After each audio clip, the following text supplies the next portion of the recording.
Litu Wallaggaan alatti buu waraanni faashisti PP bulcha gandaa jeesuun beekame. Jaalboori addunyaa waan qindeeffate qaba. Uummanni Oromoo aangaa'ota murna abbaa irree bilisiginnaa biratti arrabsamaa, hidhamaa fi ajjeefamaa kan jiru fi seenaa isaa dhabee jiraachaa osoo jiruu qaamoleen sirnichaa dantaa sabaa irra ilaalchamaa walii isaaniif qabaniinis ajjechaa walii isaanii irratti geggeessaa oolu. Bifuma kanaanis godina lixa Wallaggaa aanaa Lataasibuu bulchiinsa magaalaa Gooriitti guyyaa kaleessaa fulbaana 26/2024 waraanni faashistii PP qaama isaanii ta'uun hojii abbaa durataa gandaa kan hojjetu dhalootaan aanaa Lataasibuu ganda giddaa daallee kan ta'e nama maqaan isaa Abaatee Yaadataa jedhamu irra saasatti roobsuun ajjeesan. Obbo Abaatee nama umurii 60 yommuu ta'u bara sirna EPRDF irraa kaasee hojii badii hawaasa Oromoo irratti raawwachuun yeroo fi qarree Oromoo adamsee ajjechaa irratti kan taasisaa ture. Yeroo ammaas akkaataa ittiin hawaasa saaman irratti wal dhabuun baatii tokkoof waraana gabroonfataa PP'n qabame damee dararaa argaa erga tureen booda akka ajjeefame ifoomeera. Murni bilisiginnaa walii isaaniifis jaalala kan hin qabne teessuma dhuunfaa isaanii eeggachuuf ajjechaa walirratti bakkeewwan adda addaatti raawwachaa akka jiranis irra deddeebiin gabaasaa turuun keenya ni yaadatama. Godin Bashaggaraan Aboosat keessa mancaatiin qabeenya hawaasaa irra loltoo sirnichaan raawwatame.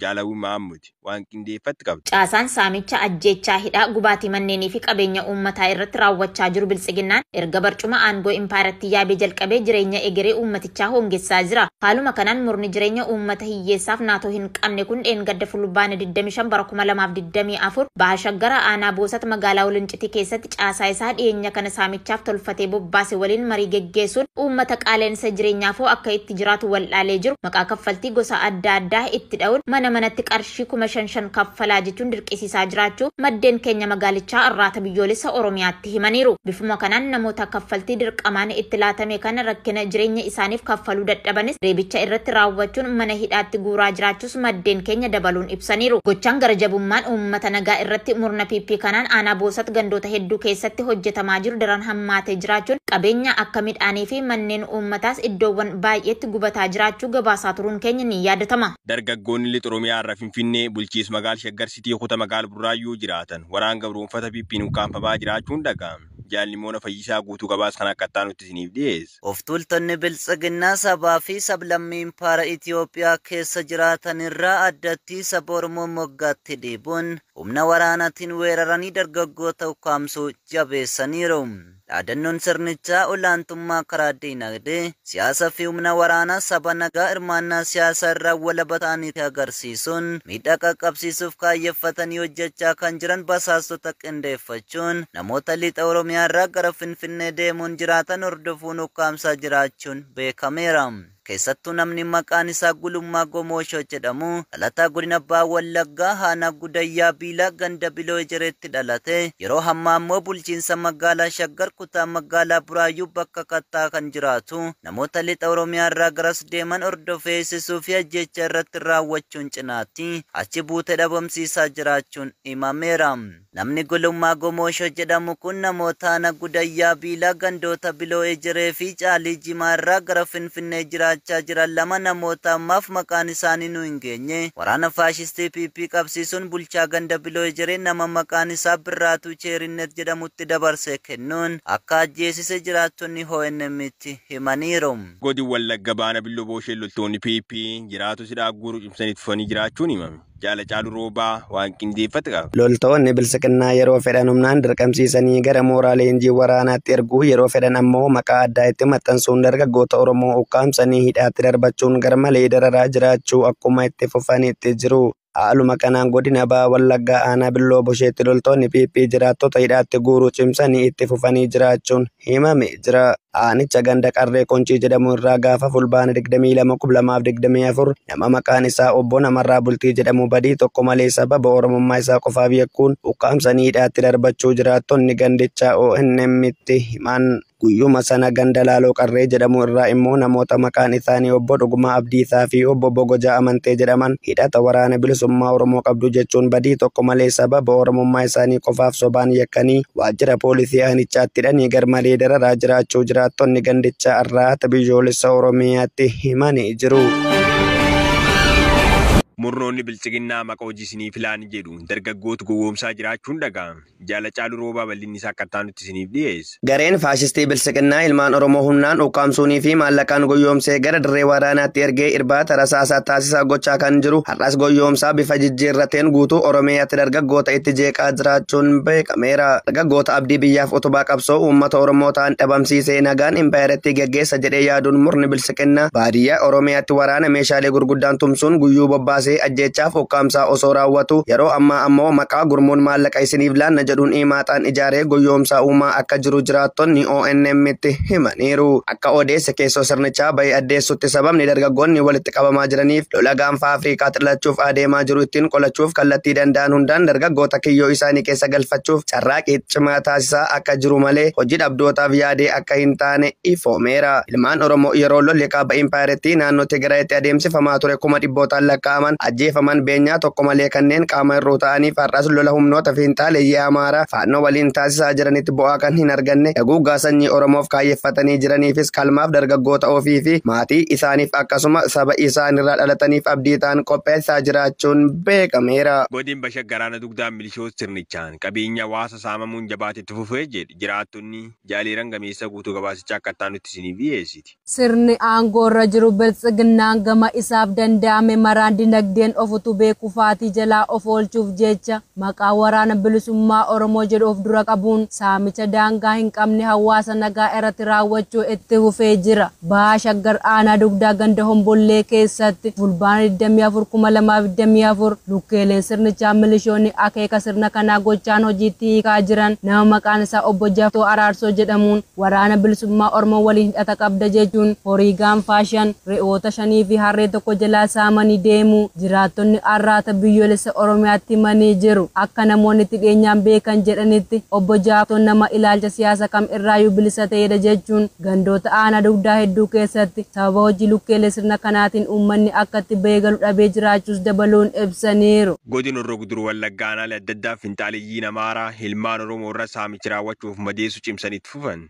Jaalmoo isa bal'atisaa akka taanutti isiniif dhiyeessa. Fiinxaaleeyyiin Amaaraa gargaarsa murnoota bilchiginnaan Oromiyaa keessatti hanga funyaanitti hidhachuun uummata Oromoo qeefii qabeenya isaarraa buqisuu, saamuu, mana irratti gubuu, ajjeesuu, madeessuu fi ukaamsanii bakka buutee dhabamsiisuun abbaa biyyummaa isaa irraa mulqanii gochoota gara jabinaa tilmaama hin qabne irratti raawwachaa jiran cimsanii jiru. Haaluma kanaan godina Horroo Guduruu Wallaggaa aanaalee adda addaatti fiinxaaleeyyiin Amaaraa ilmaan Oromoo irratti saamicha raawwachuu fi madeessuu cimsanii itti fufanii jiraachuun ibsameera. Aanaa Horroo Bulluq ganda Bonee Abuunaa jedhamutti gaafa fulbaana 22/2024 naannoo sa'aatii 10tti fiinxaaleeyyiin Amaaraa faannoo jechuun of waaman mana isaatti dhaquun nama maqaan isaa obbo Maalkaamuu Waaqwayyaa jedhamu rasaasan harka keessa dha'uun madeessuu isaanii jiraattonni gandichaa arraata biyyoolessa Oromiyaatti himan. Kana malees fiinxaaleeyyiin kun aanaa Abee Dongoroo ganda Wallaggee jedhamutti nama Zalaaleen Bookaa jedhamu gaafa fulbaana 21/2024 qabuun qarshii 600 adabuun irraa fudhatanii jiraachuu jiraattonni gandichaa arraata biyyoolessa Oromiyaatti himanii jiru. Aanota kanneen keessatti saamichii fi ajjeechaan raawwatamu guyyaa irraa gara guyyaatti kan adeemsifamaa jiru yoo ta'u namoonni danuunis qabeenyaa fi lubbuu isaanii dhabaa jiraachuun ni beekama. Dargaggoonni Oromoo magaalaa Kamisee irra gara Oromiyaa Finfinnee deemaa turan sadii poolisoota PP magaalaa Finfinnee keessa qabamuun buutee dhabamsiifaman.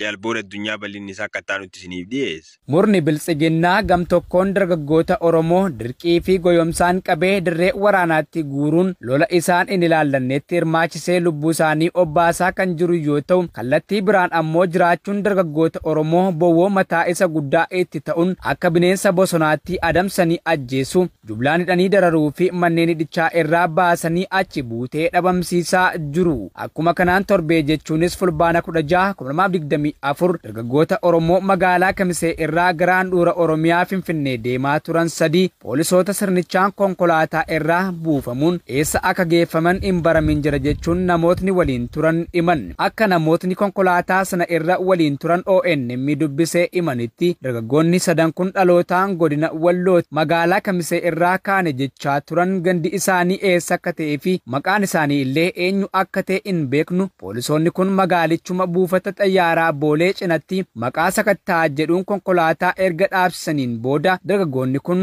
uffata aadaa Walloo keewwatanii afaan Oromoo walitti haasaa osoo jiranii poolisoonni konkolaataa ol seenuun keessaa buusanii eessaa dhuftan ittiin jechuun watwaachisaa turan. Ergasii eessa akka isaan buusan hin beeknu jechuun dubbataniiru. Namni kan biraan konkolaataa sanarra ture tokko akka jedhutti dargaggoonni kun 3 tilmaamaan umuriin isaanii 15 aga 17 bira kan hin darbine ta'uu fi sababni isaan dargaggoota kana ukkaamsaniif inni ijoon badii qabaatanii osoo hin taane uffata aadaa Walloo uffatanii afaan Oromoon haasaanii kolfaa deemaa turan. Kana gidduutti warri nagaa Oromoo hin feene poolisoonni impaayeratti konkolaataa sana seenanii warreen kun 3 ba'uu qabu jedhanii gadi buusuu fi dargaggoonni kunis maaliidha yeroo jedhanitti callisaa jechuun osoo isaan watwaatanii qabanii deemuun eessa akka geessan hin baramin jira jechuun dabaluun ibseera.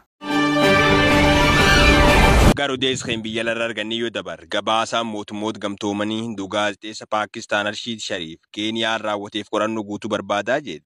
Jaalmoo Isabaa waan qindeeffatu qaba. Ogeessi mootummoota gamtoomanii tokko du'a nama beekamaa televezyiinii fi gaazexeessaa Paakistaan Arshiid Shariif irratti qorannoon guutuun akka geggeeffamu gaafate. Gabaasaan addaa bilisummaa yaadaa fi yaada ofii ibsachuu UN Hireeneekiyaan roobii dheengaddaa aangawoonni Keeniyaa fi Paakistaan ajjechaa kana guutummaatti qorachuuf tattaaffii akka cimsan jajjabeessaniiru. Shariif nama ganna 46 gaazexeessaa beekamaa yoo ta'u onkoloolessa bara 2022 Naayiroobiin alatti daandii cufame irratti poolisiin rasaasaan rukutamee ajjeefame. Manni murtii Keeniyaa dhukaasa kana seeraan alaa fi heera mootummaa kan faallessudha jedheera. Duuti isaa aarii fi haala suukkanneessaa kanaan wal qabatee jiru irratti qorannoon walabaa akka geggeeffamuuf gaaffii kaaseera. Abbaan murtii mana murtii olaanaa Keeniyaa baatii adoolessaa keessa maatii Shariifiif beenyaa shilingii Keeniyaa miliyoona 10 akka kanfalu ajajee ture jechuun Rooyiters gabaaseera.